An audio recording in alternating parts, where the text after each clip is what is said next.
Ladies and gentlemen, welcome to Deep Depth Episode 7, here where we dive into the deep end of life. And ladies and gentlemen, we have a very, very special guest, NFL linebacker, used to play for the Chicago Bears, used to play for the Detroit Lions, currently for the Arizona Cardinals. He was lucky enough to dodge the bipolar weather out in the Midwest. Welcome to the Deep Depth, ladies and gentlemen, Josh Wods. Josh, how's it going, Mr. Woods? Everything's good, man. I appreciate you. Thanks for having me on. Absolutely, absolutely. It's an honor to have you on, and it's going to be a great time today. I'm looking forward, to having a great discussion with you, sir. But let's start it off, man. How's it going with the off season? Obviously NFL camp is around the corner. What's the feeling like right now? Just been grinding. It's a good feeling out there in Arizona. Like the coaches, like the guys. Great opportunity for me. Just been grinding. It's been a hot summer, but been grinding, and I'm ready to, take heed of the opportunity in front of me over there in Arizona. Absolutely, huge fan of football. Of course, Arizona Cardinals. We got some great players on the team: Kyler Murray, Buda Baker, Hollywood Marquise Brown, Zach Ertz, the whole crew. So I bet you're more than excited, to get on the field with those guys. And if you don't mind me asking, have you been in contact with those guys? And what's the expectations with this team? What are the goals for this upcoming season? I mean, like any season, any team, the goal is to obviously win it all. That's what we're there for. Everybody's there to get paid, but you don't get paid unless you win. So Absolutely, absolutely. yeah. So obviously, I met all those guys through OTAs and everything. Not so much, since leaving Arizona because I live in Georgia, so I come back home to train. But from the very beginning, JG, our head coach, Coach Gannon, definitely made it clear that we're not here to roll over. Nobody's giving us a shot. But when you have that type of mindset, you're betting with house money, So we're going all out every game because we're trying to sell out because we definitely want to win a bunch of games this year. Absolutely, you guys have a very uber talented team, and I love the confidence. And like what you perfectly said it best. Like every season, the mentality is like, I got to win it all. Obviously, there are some teams, maybe some rebuilding teams. For them, it's a little bit different. But for you guys, you guys are in a great spot. You guys have a great talented team. You guys, so far it seems that you guys have great unity, and under Coach Gannon, you guys are definitely gonna have some great expectations for sure this season. I think you guys are definitely gonna rock out. You guys have my support now. I am a Cowboys fan, so I get roasted on a lot. But I am football fan first, so I'm very excited to see how you guys are going to play this season for sure. I appreciate that. Now I want to start off the episode with this. When did the love of football come into your life? Did it come from watching a game, being inspired by certain talented players, or was it more of an inside grown interest discovering on your own? So I can't tell you exactly where I fell in love with the game of football because one of my earliest memories is me playing football. So Right. it's always been, kind of a part of me. My mom's a huge sports fan, both basketball and football. In terms of just always having it on TV, always having, those types of little sports toys around the house, balls. I remember she used to have the little basketball hoop where I would, hit 10 free throws with my left and hit 10 with my right. She tells that story all the time. She's he could barely walk, but he was able to shoot that little ball. The basic fundamentals. So, yeah, exactly. So, but in terms of football, I just remember we had an apartment complex next to our apartment building. And the complex just had it had a ton of just little fields, green grass areas, whatever. And it was a bunch of older kids that lived over there. And, they taught me how to ride a bike. They taught me they taught me some stuff I shouldn't know. They taught me all the things I needed to know, right? But it was a point in time where I was maybe 4 or 5 years old. And I'm talking, when I say they're older, they're 9, 10. But size-wise, that's a difference, It's huge and, difference. I kid you not, one of my earliest memories is literally playing tackle football with those guys, and I'm holding on to somebody's leg.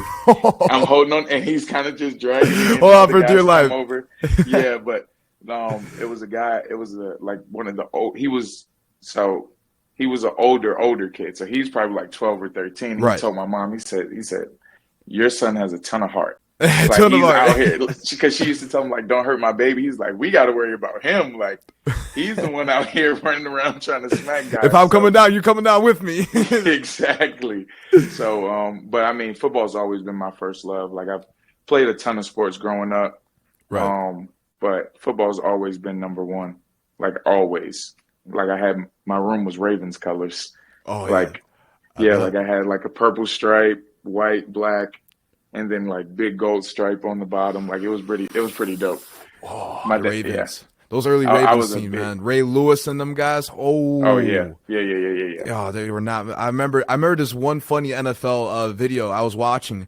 It was like, I believe it was Chad Ochocinco. He was like, "All right, I'm gonna go after Ray." I'm like, that's not a good idea. And I remember Chad just getting absolutely rocked. That he got a Leveled, damn. leveled, leveled.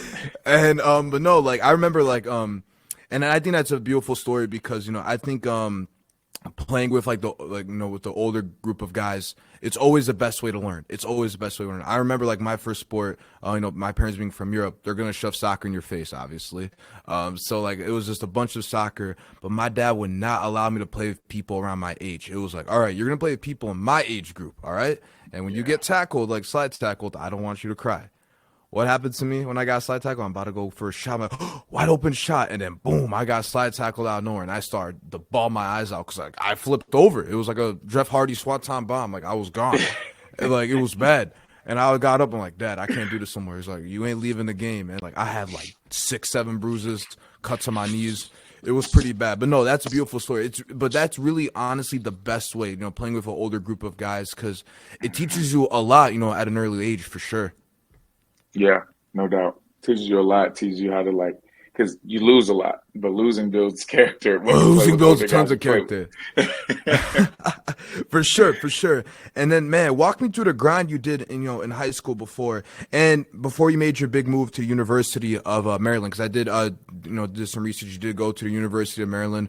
So walk me through the grind of high school football before that next stage of college football.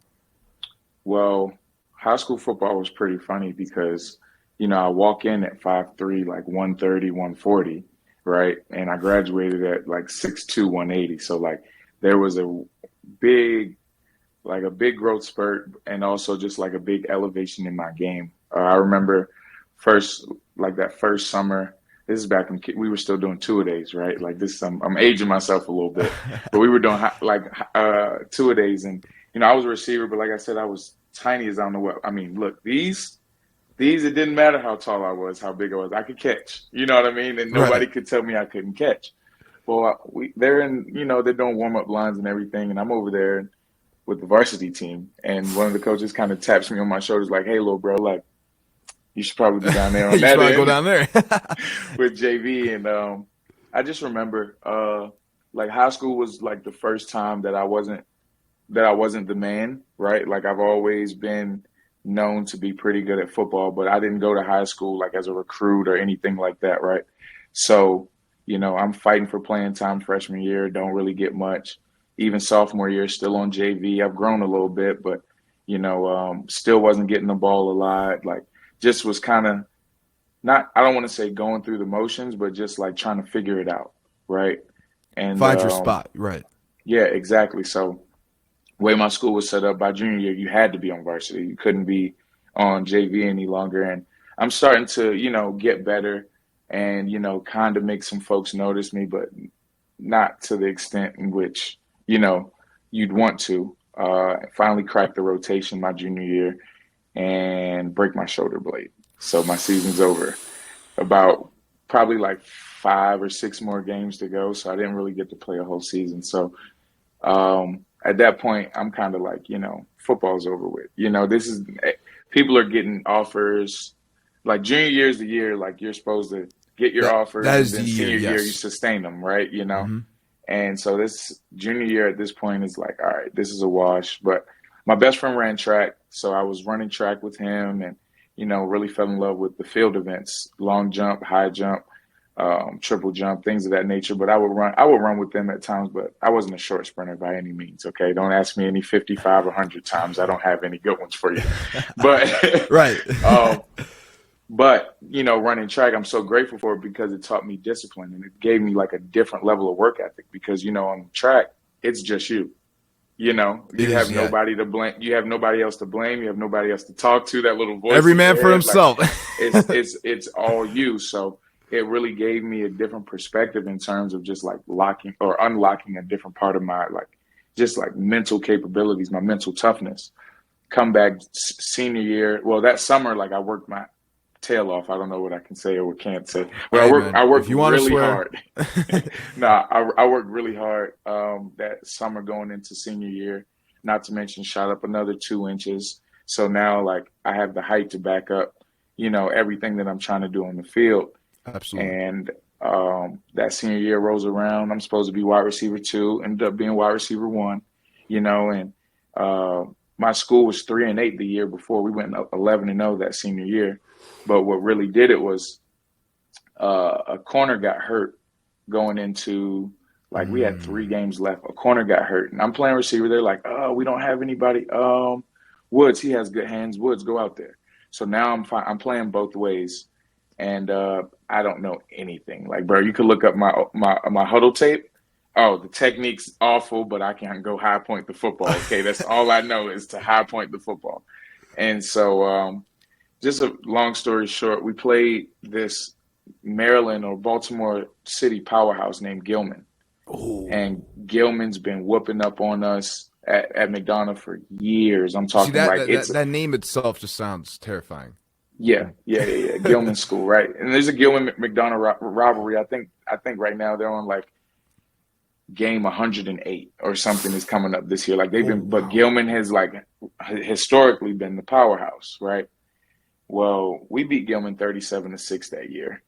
Um, the now Maryland head coach Mike Loxley, his son was the quarterback, and they Right. had Maryland commits on both sides. We had one guy that was committed to Maryland, the offensive lineman at McDonough, probably our biggest offer. That was probably the only guy that was committed somewhere at the time.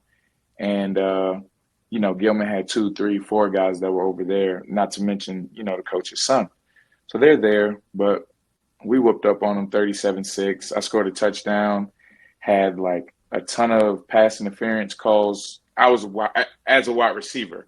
You know what I mean? Like the Right. guy couldn't do anything with me, but I had a forced fumble and 2 picks.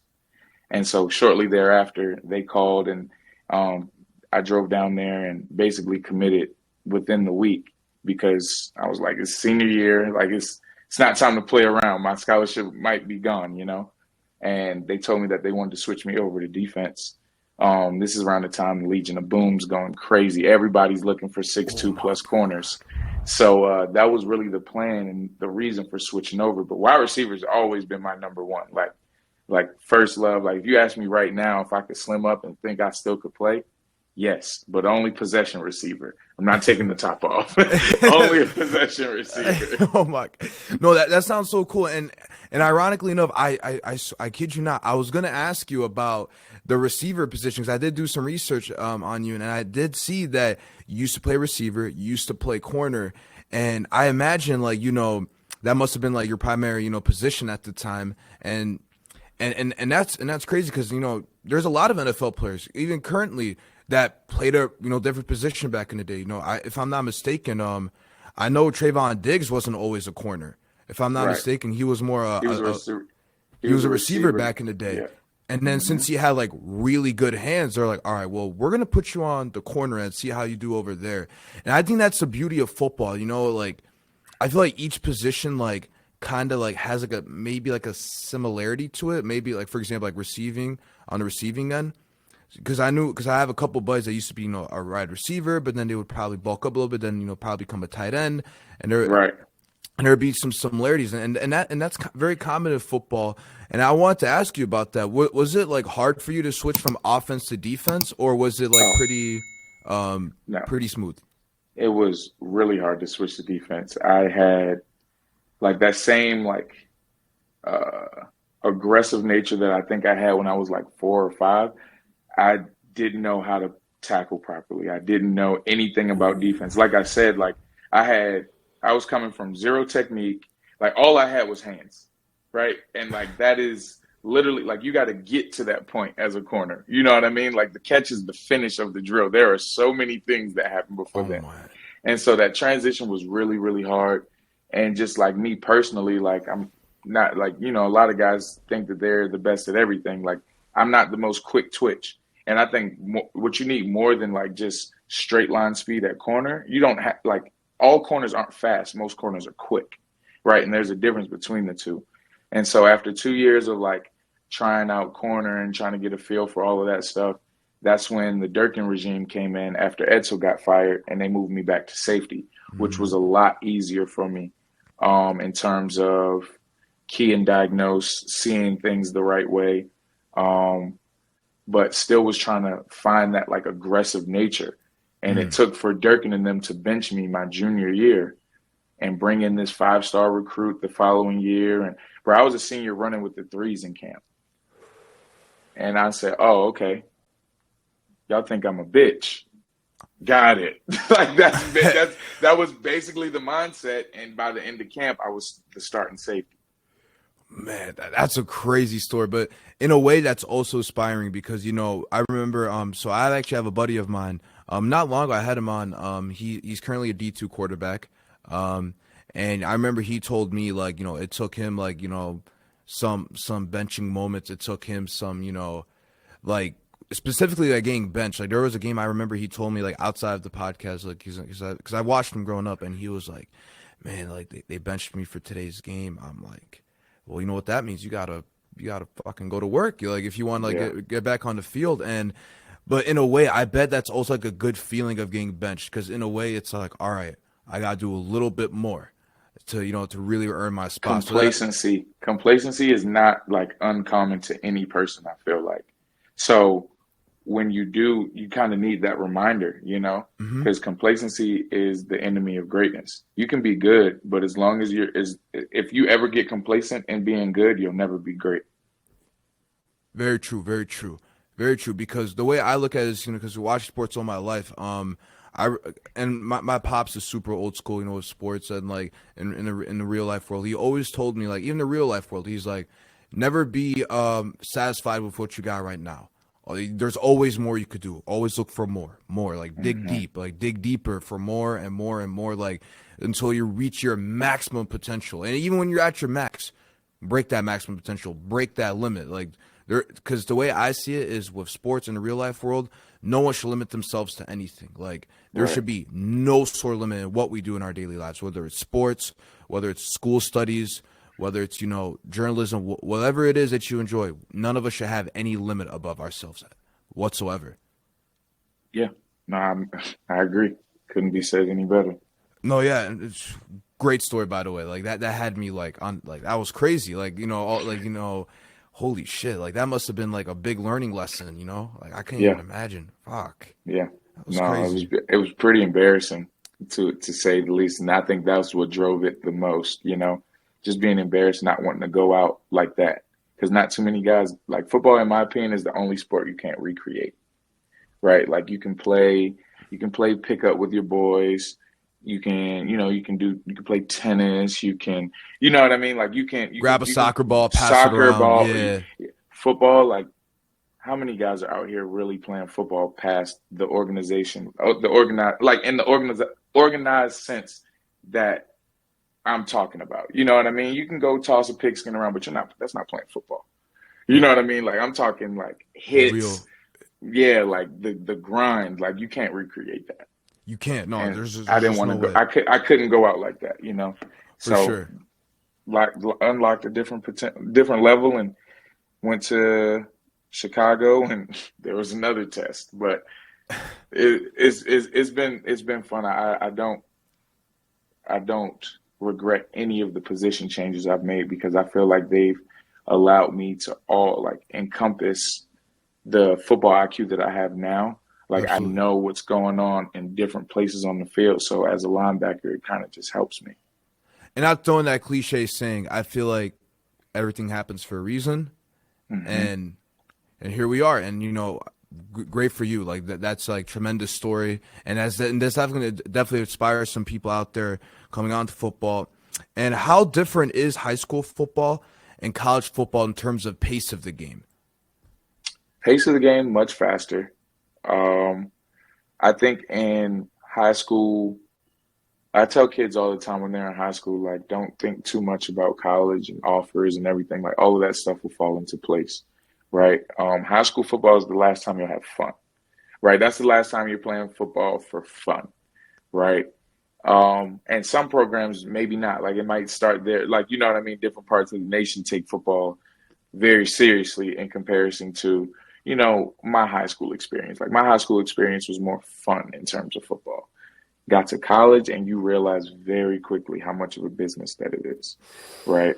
And Yes. very like you don't have the time to mess up. You don't have the time. They're really quick to move on. Like, this is a business. These are people who are trying to feed their families off of this game, and they're relying on you to be a professional. Even at the amateur level, like, you still have to carry yourself professionally, you know.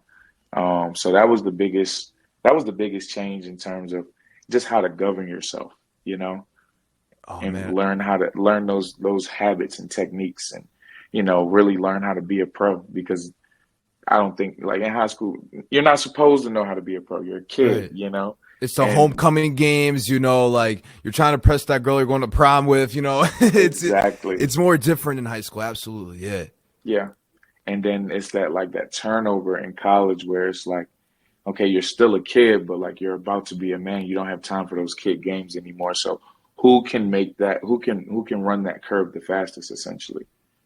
Right. And that is very well said because I know plenty of guys, from high school onto college, whether it's basketball and football, like some of them got humbled really quick. Some of them were like, and I think the biggest mistake that some of them made, and then I've talked to them where they would think about the offers, like, oh man, like where am I going to go to? But I think what student athletes miss a lot nowadays is just from a high school level. Yes, you want to grind, but you also want to enjoy the fun. You also want to enjoy the Hmm. ride because if you just think about the offers, it kind of overthinking. Not that it's a good, not that it's a bad thing to not think about the offers, but you want to really just focus on your game, and then like you said, it'll come to you. With my guy Barat, the D2 quarterback now, it took him a while, to get the scouts, to really notice him, and then he got D2 scholarship. And another thing I feel like I want to ask you is what would be your biggest advice, to like college, student college athletes out there, and even high school, student athletes, whether it's football, any sort of sport, but more so specifically football. What would you say? What would be your biggest advice to them? Um, be honest with yourself in terms of accountability, right? Mm, Um, and I say that because, when I wasn't playing, I was one of those guys who was like, well, I can do that, or I can play, and I could do. And when I got my opportunity, I wasn't ready. mm, But I wasn't ready because of my physical limitations. I wasn't ready because I wasn't preparing like I was the starter. I wasn't ready because I wasn't taking the mental reps at practice. I wasn't ready because there were things outside. The game of football is the last thing that is played with is your body. It's your eyes, your brain. Like, you know what I'm saying? Like, you have to see stuff before it happens. It's chess. You don't just pick up chess pieces and start doing whatever. Like, no, like, you right. have to have a strategy, like a knowledge. You have to have all of that stuff, right? So I think the biggest thing that I would say is be real with yourself. Are you doing the things you need to do?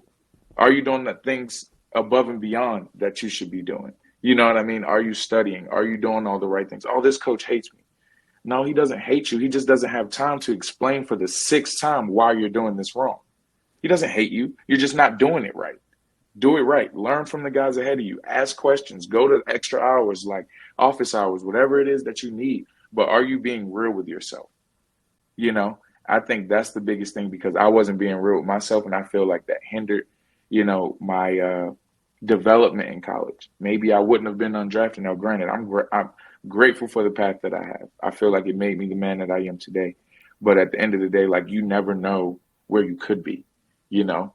Absolutely, very well said. Very well said. And I did want to go into the story, of being undrafted shortly, and Walk me through the feeling of getting signed to an NFL roster after going undrafted, I must because previously I did have Kari on not long ago, and he was also undrafted. And I'd ask him what that feeling was on draft night, and I'd imagine that the feeling of not getting drafted was probably a little bit scary, but then getting that call to an NFL team like, "Hey, we like to sign you," it must have been super relieving. I bet. Well, yeah, it wasn't quite like that because there are priority free agent signings, and those are guys that get that call Saturday night after the draft, like, "Hey, we want to offer you a contract, blah blah blah."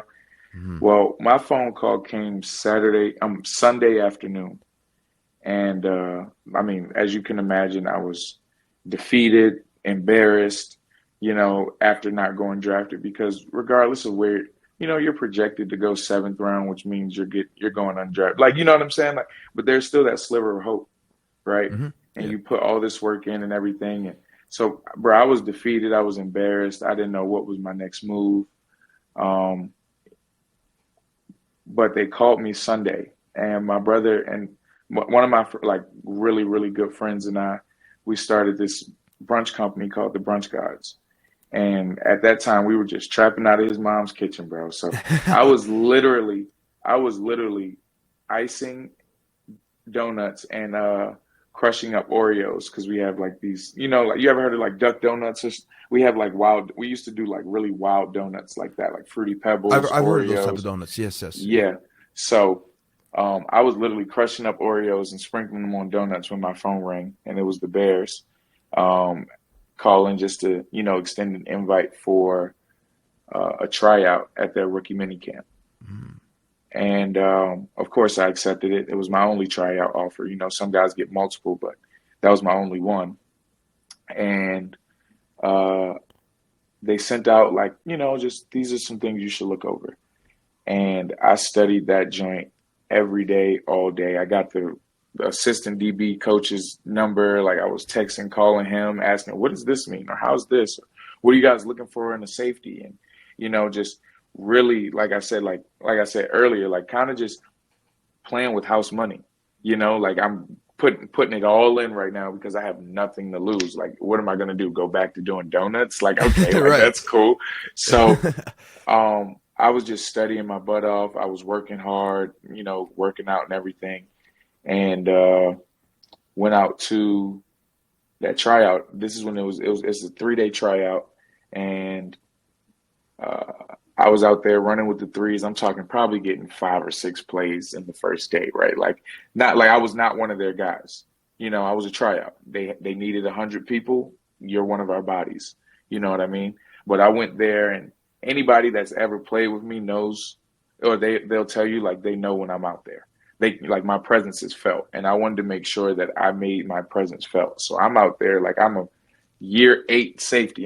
Hey, 1st and 10. Hey, we got 11 personnel. Hey, it's 2 by 2 right here. Hey, watch this dig right here, bro. I got you on the left. Like I'm talking. And they're like, who is this kid? And they keep walking past me, and Ed Donatel. I don't know where Coach Donatel is right now. I think like last year he was in Minnesota with the DBs. But he used to just tell me all the time, dude, you're a big ass safety. And he just kept saying, like every time he walked by, bro, big ass safety, right?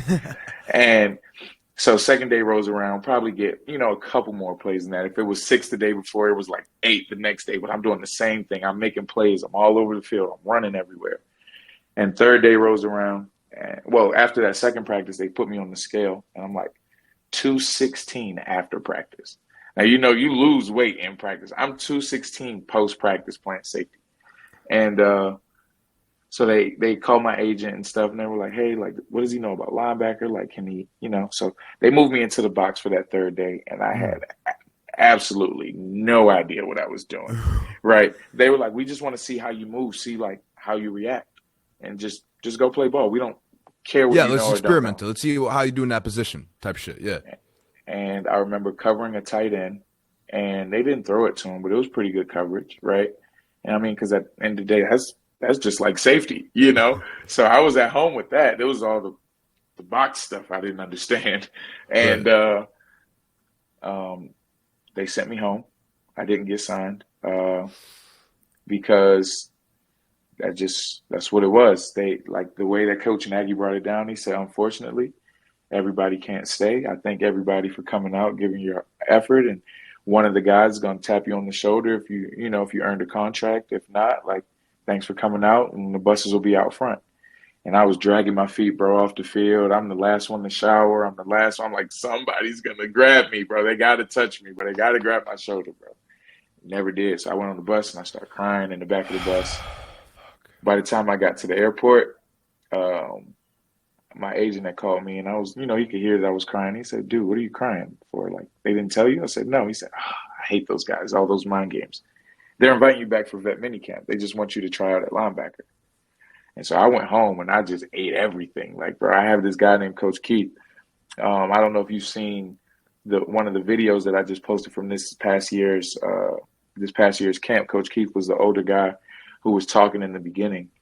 I might have seen it, actually. I might have seen it, yeah. Yeah. Coach Keith actually paid for a steak, potatoes, and broccoli every single day for 5 weeks until I went back to vet minicamp. I weighed in at 232. I beat out another guy for the contract, and that was my invitation to camp. Rest was history from there. The rest is history. Man, what a story. Oh, my God. I legit got goosebumps right now. I got goosebumps because you're leaving practice, and it's just like, all right, fuck, they didn't tap me on the shoulder. I got to go back. Let's see whoever else calls. This is pretty shitty. And then out of nowhere, the agent's like, hey, they didn't tell you. It's just like, you're probably like, what are you on about? Like, what are you talking about? What do you mean they didn't tell me? They didn't tell me what? That I was gone? Yeah, I'm gone. Like, no. They're inviting you to vet minicamp, and you're like running home, like, I gotta get ready. Yeah. So it was pretty dope, man. And I mean, even still, it was a grind from there. But that, like, I tell kids all the time, like, whether you got drafted or not, all my young boys, everybody that I see make it, like, the one thing I'm like, congratulations, but the work is just starting. Absolutely. Like, I'm happy for you, but celebrate today, maybe celebrate tomorrow, but it's go time. Absolutely. Go time. Absolutely. Now, being a Chicagoan, being born and raised in Chicago, I do have a soft spot for the Bears. The Cowboys are like my main team. I try not to make that known often to public, to Bears fans. Now, they hate more of the Packers, but if they find I'm a Cowboys fan, it's just gonna be an old-fashioned roast session. Oh, what can go wrong will go wrong. I'm like, yeah, I heard that fucking before, So, so what I wanted to ask was, describe your time overall in Chicago. With the guys. I love Chicago, bro.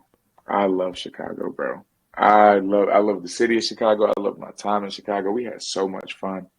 I mean, I was just around some really good players, bro. Like my first year there was Mac's first year there. So getting to just see how he leads by example and, just watching him work every day was just beautiful. Eddie Jackson, same thing. Oh, like, man, what a beast. Just those guys, being around those guys, just the football minds that they have. Roquan was one of my best friends. We're still close to this day, but like in Chicago, like I was around him all the time. Danny Trevathan, like we had a defense, bro. We had the sickest I remember defense. that season. That was an elite season. Mac, Roquan, Jackson. The corners were solid. Danny T, Kyle Fuller, Ha Clinton. No, that was before Ha. Adrian Amos. Yeah, Adrian Amos. Adrian Amos. We had, who was on the other side? It was Kyle and who? Damn. I hope they don't watch this. It was somebody really good, though. Somebody really good. I can't. My memory's short too right now. Yeah. But yeah, dog, that was a really good season. But just in general, like Chicago's a great city. They love the Bears. So it's always great playing for a city that loves, their football team. The home games are going to be great. Bears fans travel. They're all over the place, bro. It was Bears just fans really super dope. Loyal. It was fun being under the Nagy regime. Ryan Pace, they, definitely made sure we had fun while we were, working, which always made things a lot better to come to work, Really grateful for my time in Chicago. Like, was sad that it got cut short, but it was time to go when I did go to Detroit. Like, it was like you said, everything happens for a reason. And going into Detroit now, obviously being in the same division as Chicago, and being in the Midwest area, I'd imagine now. One thing I did ask Kari, and I'm always curious about asking these with pro athletes in general. For me, I don't only look at pro athletes just going to the team for like a better opportunity to win something, but I also look at it as like as an opportunity for them to maybe find a better living situation for them possibly elsewhere. Like some people may not like a city, some people may enjoy a city but also want to experience different cities. So I wanted to ask, I imagine it wasn't hard for you to adjust from Chicago to Detroit, as there are definitely some similarities. Hmm. Yeah, no doubt. It was just weird having been in one place for 3, 4 years, or 3.5 years, And and then then having to just start all the way over. Didn't really know anybody on the team. The linebacker coach was really my reason for going over there. Um, he was the linebacker coach 2 years prior in Chicago, and mhm, had left and gone become the first year guy over there in Detroit. mhm, And just reached out to him when I didn't think things were, when my time to Chicago was coming to an end. Like I've been in the league long enough, I can read writing on the wall and everything. And right, right. so, long story short, I went over there because one, I trusted him, and two, like I said, I needed I needed something new, right? Like sometimes things can become mundane, and you start to Mhm. lose appreciation and the value for it. So, going to Detroit was just a fresh start. He told me, he was like, "Hey, probably won't crack linebacker. The rotation at linebacker. Like that's up to you, and what you do with the small amount of reps that you do get. But like, we need you. We need your energy. We need your personality. Special teams, they need help, and that's what I like. Special teams, like that's what I hang my hat on so far in this league. Like, I know for a fact that I am a legitimate special teamer. If you're playing us, I'm circled on you guys' board one way or another. And coming to Detroit was the perfect place for that because that's what they needed. They needed a spark. They didn't need a hero. They just needed a spark. You And I need that think that, Energizer bunny. You need that yeah, Energizer and bunny. that's Yeah. me for sure. All game, walking up and down the sideline, talking crap, talking crash, making sure my teammates are uplifted, like just all of that. Hey, did you see that? Remember when that split is that way? Even though I'm not playing defense, remember when he split like that?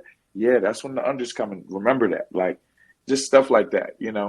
I would say I'm an ultimate team guy. Like I don't care who's playing as long as we're winning. You know, Obviously I want to play, but I also got to. What did I just say? Got to be real with yourself. Like, are you Yeah. doing Right. the necessary things to take that man's job? Probably not.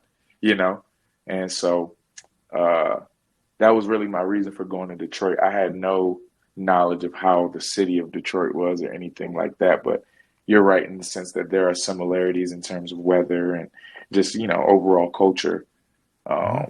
um, from Chicago to Detroit. Now it's like a super culture shock going to Arizona. Oh man, weather is consistently warm.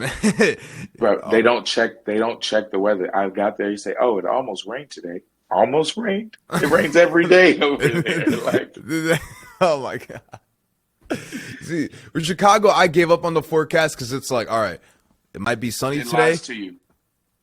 It's going to be sunny, rain, and it might snow all in June. Like it's so weird, bro. It's the weirdest place ever. It really is. Like I can't even understand. Like I remember it was this past December. I kid you not. Like I could have sworn there was like a sunny day. It was like not far from the Christmas season. I come outside and I'm thinking, oh man, it's snowing hella outside. Like I got like 2 layers of North Face on. I got like 2 beanies on. I'm like I'm ready. Like those guys like in those like Antarctica documentaries. Like oh it's super cold. Like I was ready for that shit. I was ready to go outside. I go outside warm as fuck. I'm like, what the hell 70 is this? And I degrees. take What off the my heck? jackets and I'm like, I missed my bus to school. So I was just like, shit. So I had to go outside, like change it to warmer clothes. I'm like, this is December. It's supposed to be freezing out here. And then what happens the next day? Of course, it's fucking freezing the very next day Freezing. for no reason. Freezing, bro. Negative degrees. I'm like, oh, this is so ass. But, oh man, but now what I did want to ask you, I don't mean to put you on the spot. What was your welcome to the NFL moment? Was there like a Okay. certain play like, oh, like damn, he got me there. Oh, he got me good. Like, I don't mean to put you Um, on the spot.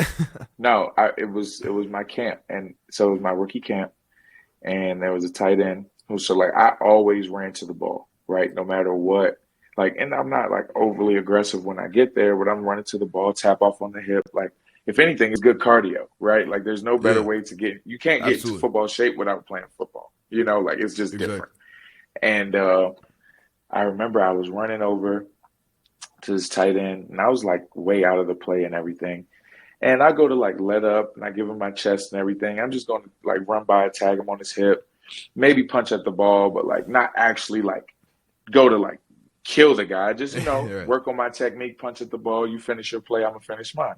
Absolutely. Well, as I get closer, he just stiff arms the shit out of me, bro. Like, and camp in the pros is like there are fans there. And it's just us two isolated on the sideline right there. Like, and I'm talking People like probably got their phone out. Like, it was a nasty stiff arm, bro. But it wasn't even the stiff arm that was the welcome to the league. It was the like, because I want to get up and fight now, right? And you can't. You have to demonstrate that type of, especially as a rookie, like you have to demonstrate, oh, this guy isn't a hothead. This guy can control himself. This guy can. And I'm like, bro, and I'm like, how you're so mad you're about to cry?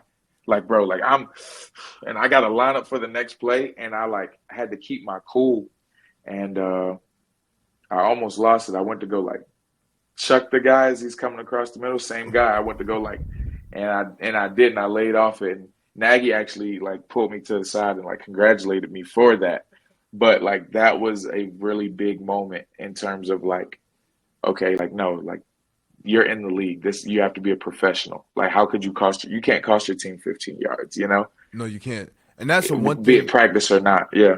And that's the one thing I realized about football. Like, because when I first started to watch football, I always thought about like the scoring, the defense, but I never really looked at you because you see in basketball, not that fouls don't matter in basketball, but in football, let's say you have like let's say you have like a 10-yard penalty in the fourth quarter. It's a close game, and now you're fucked because I gotta go back 10 yards, and it's just like because of what Brutal. someone either had like a holding call or they had roughing the passer or whatnot play, and it's just like, oh man, like I can't even imagine. You see, that's the one thing about football. Any sort of small mistake on the field, it could cost you some big fucking way. Like that's the one Yeah. thing I feel like some people miss about football.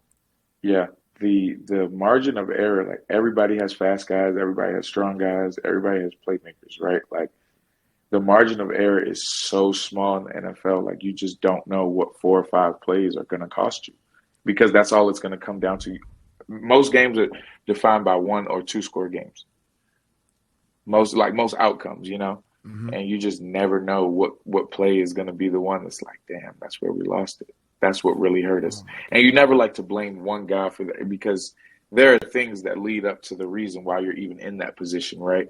But at the end of the day, like when you really want to call a spade, there are certain plays that will lose you a football game. More often than not, penalties and not taking care of the football. Oh my god, I can't even. Damn, oh my god, that's such a shitty feeling. Like, imagine you're about to win the game, and then roughing the passer, 10-yard penalty. You're just there on the sideline. Fuck, like Yeah, how does that happen? yeah, And like you said, you can't really blame the guy that roughed the passer because, like you mentioned, there could have been some stuff leading up to it that could have been prevented. Like, man, maybe we could have had like a bigger score gap. Maybe if we had created like a bigger lead, we would have been right. chilling. We would have been breathing on the sideline a little bit more. Yeah, exactly. Fuck, man. Like that's why football really is the ultimate team sport. I would say football, and I'll throw in hockey in there for sure. Hockey, you can't make too many mistakes in there. Like, but no, football, like it's legit. Every single play matters. Like from Yeah. special team plays to kickers, kicking the field goal.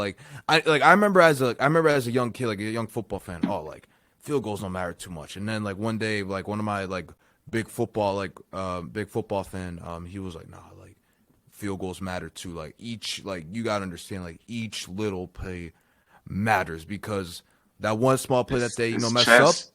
it's legit It's chess, like you chess. said. You can't just move a pawn 2 spaces up like for no reason without really strategizing. Okay, where am I gonna move this pawn?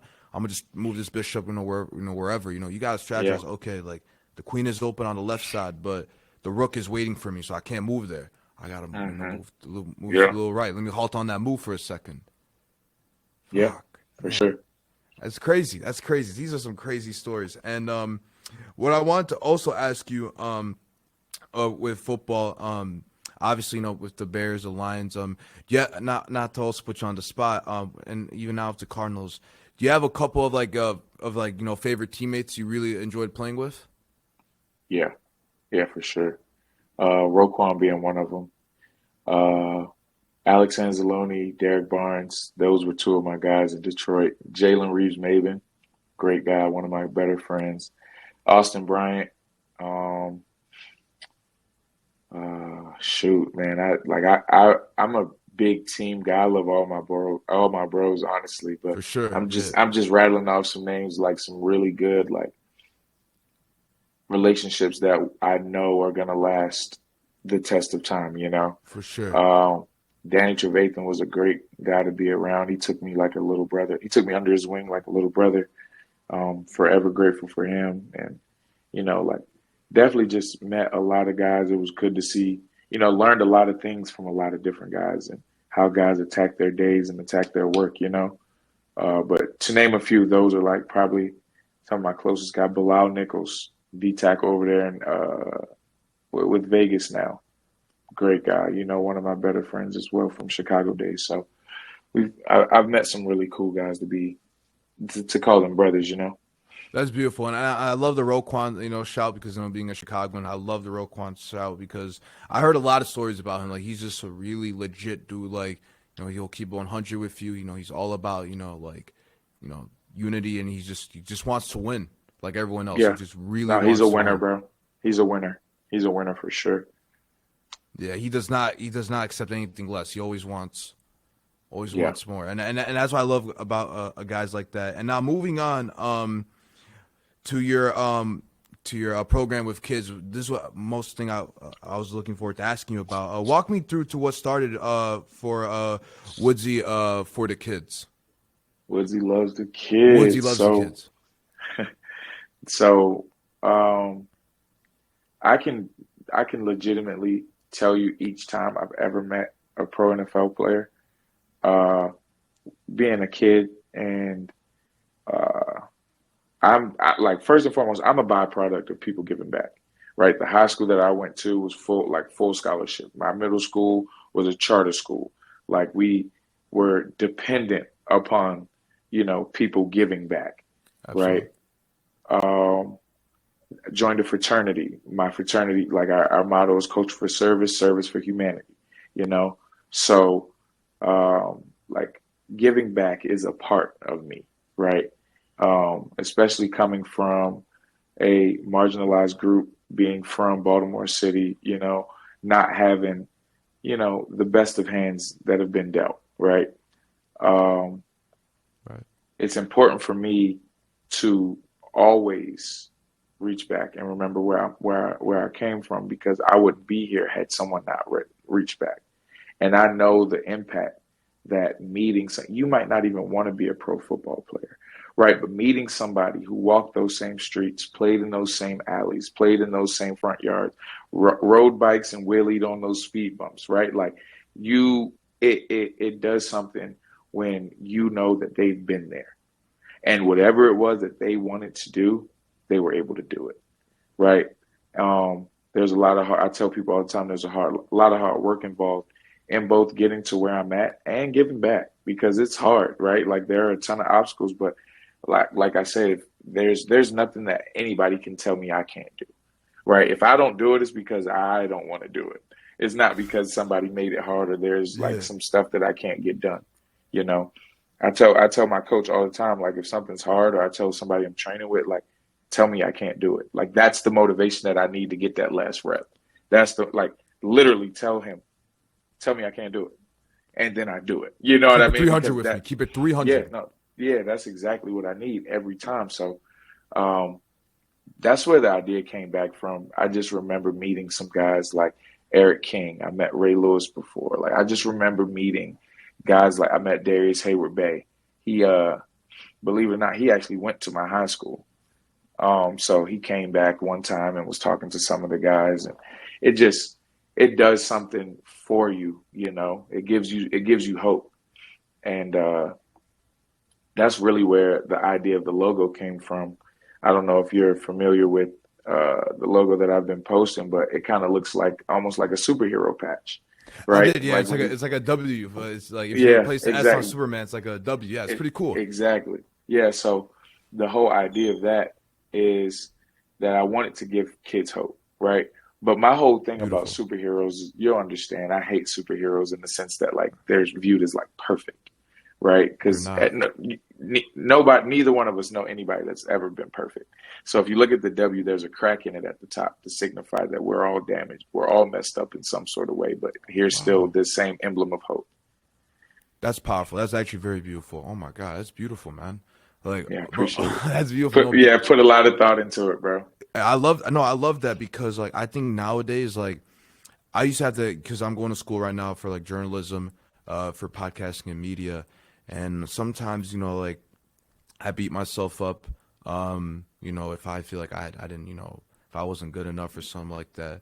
But at the end of the day, like what made me like realize like that none of us are perfect was just seeing like other people I look up to, like one of my favorite athletes in the NFL is what is Dak Prescott. I look up to him a lot, and a lot of people will talk bad on him, whether consistent or not. That's a whole different story. But the one thing that really inspired me about him was like he always kept getting back up. Like that's the one thing I really liked about him, and like even other NFL guys. I really liked Calvin Johnson a lot back in the day, Megatron, Richard Sherman. I'm gonna throw out a Baltimore guy, Mr. Terrell Suggs, rough and tough. Love Terrell Suggs. Love Um, T Sizzle.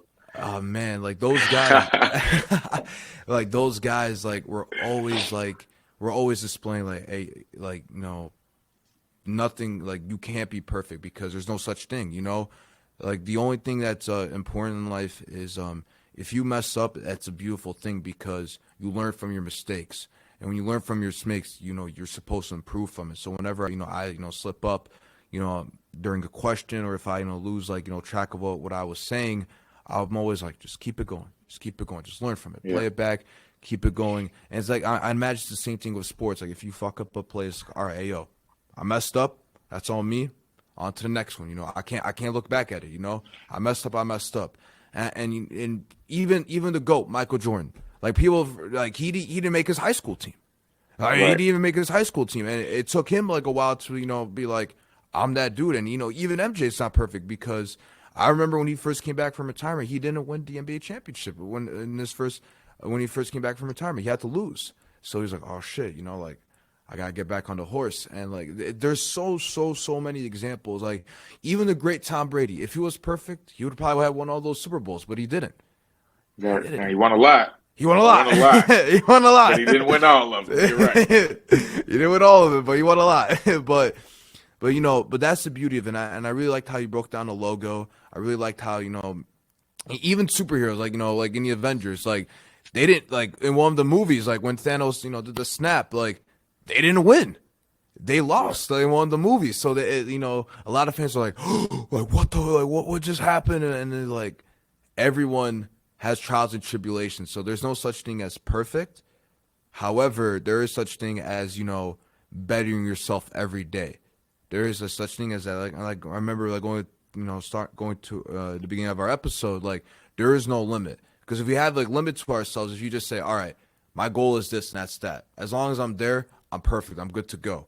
No, you got to break through that roof. You got to like from the fifth floor. Don't stop at the fifth floor. Go to the seventh floor. And right. once you're at seventh floor, Keep just going. keep going. Keep going. Like take like that long ass elevator in those like fucking enterprises buildings. Just keep going up. Don't stop. In those big ass skyscrapers downtown. But another question about Woodsy Love the Kids.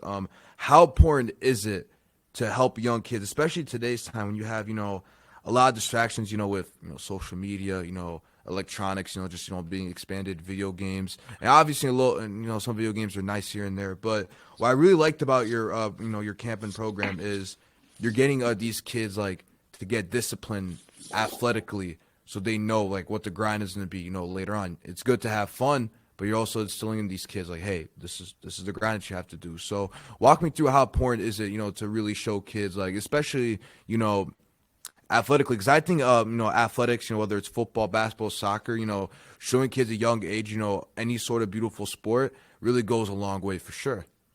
Yeah, no doubt. And I mean, the good thing is most of those kids, at least they know what football is, right? Now, are they I don't know, some of them are like as young as 6. Like they don't know, they don't even know if they love football enough to Right, go right. play it, right? But the bigger thing for me is like, yeah, okay, we can teach them football and things like that, but I definitely make sure to sit them down at the end and have a Q&A with all of my coaches that are there too.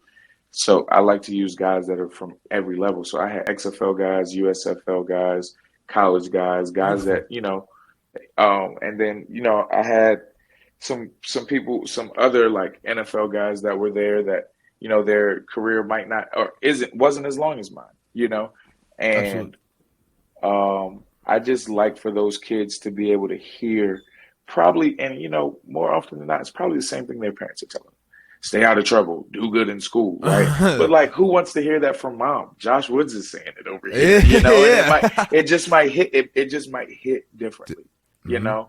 I don't claim to be reinventing the wheel with these kids. I just want to give them my time, show them that I care, show them that I'm there for them, and show them that like you can do it too, whatever it is. And I make sure to say like all of you probably won't be professional football players. Not even not even because you want to do different stuff. If all of you wanted to be professional football players, statistics say it won't show. But I can guarantee you that football will get you a great education. I can guarantee you that it'll create leadership capabilities and discipline within yourself. You know what I mean? Teach you how to be accountable. And these are things that you need to be a man as a man. I don't care how good you are at football. If you're not good at those, you won't last in football either way, you know? And so um, I really just want the best for those kids. Like I said, somebody reach back for me, bro. And I got to reach back. If I don't do it, who will? And that's For my sure. mindset when it comes to that stuff. I want to go ahead and I want to take Woodsy Loves the Kids is just like, just further and further being like, I see it bigger than Boys and Girls Club, bro. Honestly, I love that. that's like my end goal. And by the way, Woodsy Love the Kids will be in the description of this YouTube video, guys. Of those that are watching this video, please show love to Woodsy Love the Kids Instagram page. I believe you have a website. Do you have a website? Don't have a website up, just a page. Everything's on the page right now. For sure. By the time we start rolling in terms of fundraising and all of that stuff, we'll have a page and everything going. But Sweet, sweet. Guys, check out Woodsy Love the Kids. It will be in the description below. Please show tons of love and support. You have my support right here. You have my love and support. And I'm gonna get all my local Chicagoans to definitely show support to Woodsy Love the Kids because I love it. I really love the image. I love how you broke down the logo because I'm one of those guys. Like my whole motto of this show, diving to the deep end of life. I like to dive in a little bit deeper. Some people like to have like a regular conversation where I'm like, well, no, let's kind of dive a little bit deeper. And how you dove in, on the logo, like the little crack, the discipline, with football, teaching us accountability, teaching us how to be men, having discipline in the real world. That is such a beautiful message, and you have my full freaking support. Full I freaking appreciate support. you, bro. Thank you Full for giving me a freaking support. platform to share. Absolutely, man. Absolutely. And now for the fun part to wrap up today's show of a little fun of Would You Rather, a couple of questions of Would You Rather. Uh-oh. So the first one, would you rather have a pause button or a rewind button to use in real life situations? Rewind. I'd rather have a rewind button. You see, for me, it's like a pause. Like, let's say if I'm quarterback, I'm about to get sacked, and I kind of like take like a step like to the left, and I'm like, okay. But no, rewind is definitely better Because yeah, as long as I don't lose what just happened mentally, I'm able to stay in the present and everything else is just rewinded. Yeah, same principle. So if I'm about to miss a tackle, like, oh no, he's about to go that way. Boom. Like, let's rewind this. Okay, boom, big hit. I'd rather the rewind.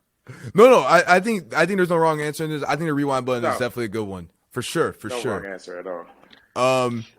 Have unlimited battery on all your devices or free Wi-Fi wherever you go throughout the entire world. Free Wi-Fi. I'll charge my phone. Free Wi-Fi, please, dear God. Thank you. Oh my God. Oh, the airport Wi-Fi's. Oh, Jesus. Like, oh, you got to pay like a couple bucks, Like, oh, I kick hate rocks. it. Kick Like, rocks, bro. ain't nobody trying to pay $5 for some mid You see my Wi-Fi. shirt? Make airline prices great again. I Yeah. agree. I'll tell you what. I flew to Canada this summer. And like now the ticket wasn't that expensive, but oh my God, it's just like what I don't like is just like the bag fees, like if you get like more Yeah. carry on, it's just like no, but like just man, I'm about to just go over Yeah. there without bags at this point. It's just myself. I'll shop when I get there. I'll shop when I get there, just have some temporary clothes, and then I'll just do like a little giveaway after I'm done my Yeah. little vacation. um, would you rather always be cold or always be hot?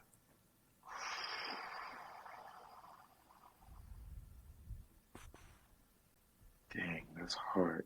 I plead the fifth. No. Um, I love the summer over the winter, but I think for this question, I would rather be always cold. Because being hot all the time is just miserable, bro. Too much. It's too much. Yeah, if you're always cold, you can at least layer up. If you're always hot, that means even in the AC, you're always hot, bro. Like you're just Oh hot. my God.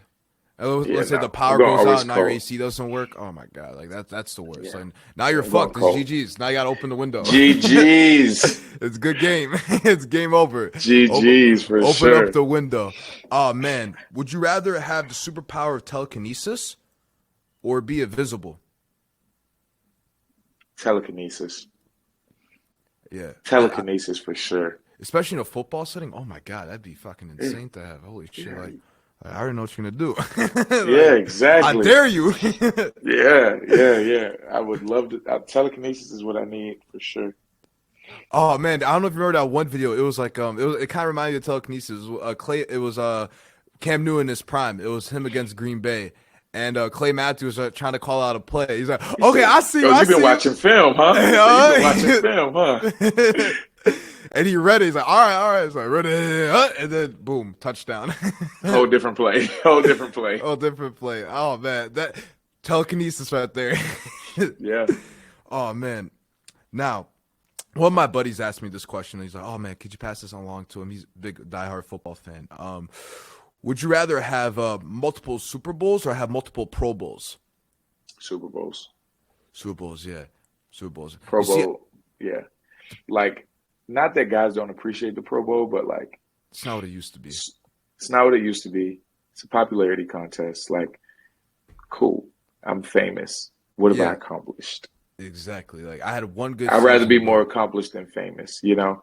absolutely, yeah. And it's kind of similar to the NBA with the All Star game. It's not even like it used to be. Back when you were All Stars, like, damn, like he became an All Star. Like that's mad props. Same thing with the Pro Bowl. Like back in the day, like To Pro Bowl, this guy Pro Bowl. Like and it's just like, oh shit, like Pro Bowl. And then later on, just kind of Yeah.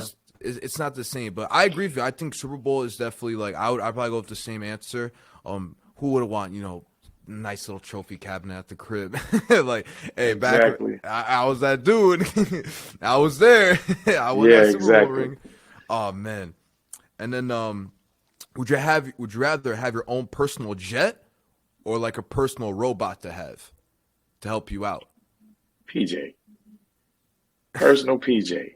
Are all expenses covered? Because I'm going PJ. Personal jet. Yes, all expenses Yeah, covered. absolutely. Personal jet. Absolutely. Oh my God, Drake's personal jet. That's a goal. Oh my God, That's a like that. that's a plane. That's a that's a commercial plane That's that a Drake just owns. That joint's huge. yeah, jet. That's a commercial plane. No, I agree. I agree. And last one. Would you rather be always stopped at a red light, or when the sun goes down, your internet drops significantly slower? What kind of world is this? This is awful. This is awful. Hold on. Okay. So I get stopped at every red light I go to. Every red light. Every red light I stop. Or sundown, my internet slows. Yeah. That's the time I use the internet. Uh, I'd have to leave everywhere early. I'm going red light though. No way I'm taking slow internet. Oh my God! Imagine you're just like, all right, I gotta check out this new album. Just like, load up already. What the Yeah, like? What's going on? no Netflix. Like I'm thinking about just downtime on my phone. No, heck no. Red light me. A red light. And one final last one. It's not what you rather, but my boy wanted to pass this on. What's your go-to pre-game music? You could throw out a couple songs, a couple artists. Now, I do want to say I do peep a couple posters. I peep my boy Future. I do see a Travis Scott album. We got some good covers. Yeah. Who are your go-to artists listen to before the game? Who do you love bumping to? So I got to start with Kirk Franklin. Got to start my day with some gospel. Okay. And then on my way to the stadium, I'm probably bumping something like Lauryn Hill, Everything is Everything, or To Zion. Those are two of my like grounding songs, right? Right. And then once I'm put like when the stadium is in like really like close proximity, you can see it from the bus. Now we're going like Future. Like we're probably going Future. We're probably going something ignorant like 21 Sec. Like I'm talking like I'm ready to go. I love that though. I love that energy. Yeah. It's just a steady build up. That way I don't peak too soon. Like you wake up at 9 a.m. you brushing your teeth. The Future, like you have nowhere to go. You know you're already you just here. You wake up on 10. Like I gotta start from some gospel. And then, like kind of like build up a little bit. Thank you, God. Please bless me today. All right. Let's vibe a little bit while I'm drinking my coffee. Okay, let's fuck these guys up. That's literally the progression. That's it. Fuck yeah. Well, ladies and gentlemen, that is the end of Deep Dive episode 7. Mr. Woods, thank you so much, for giving me for coming on to my podcast and helping me. It means the absolute world. And, I hope you had a great time on the show today. Like, I really hope so, man. It was a huge honor. I did. I appreciate you for inviting me. Good luck. I know you said you're in school for journalism and podcasting. I hope they really like this episode. Absolutely. I wish you the best, bro. Keep doing what you're doing. This is a great show. Thank you, man. I appreciate you, man. Best of luck this season. Ladies and gentlemen, once again, check out Woodsy Loves the Kids, linked in the description. Show tons of love, support with him on his journey. And best of luck this season to your Cardinals. Best of luck. Best of luck to you guys. Appreciate you, bro. I won't wish you and your Cowgirls good luck. I will not. No hard feelings. No hard feelings. All right, man. Have a beautiful day. Appreciate you. Yeah. Thank you.